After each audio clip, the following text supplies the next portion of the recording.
on the messages. I didn't get. Say it again, please.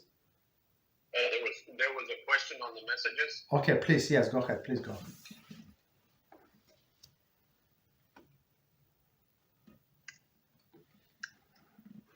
When we say a bracha over something we are going to eat, are we supposed to hold the bowl or plate in our hand while saying the bracha, or do we keep it on the table and look at it while saying the bracha?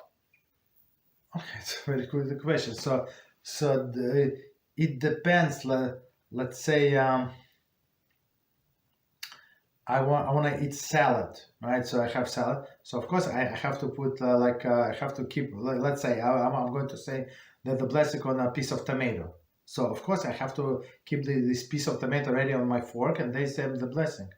Or if we say we're talking about plates, or you want to eat soup. So of course you have to put soup in your spoon and make sure that you actually can eat it.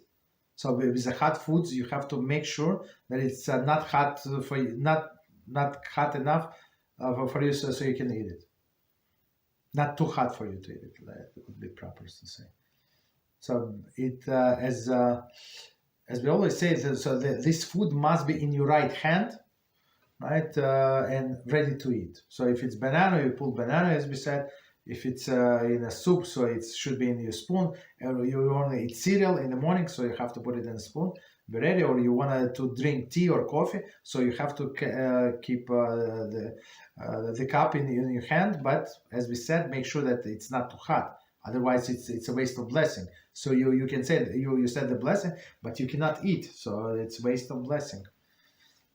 Right. So okay. Yeah, that's it.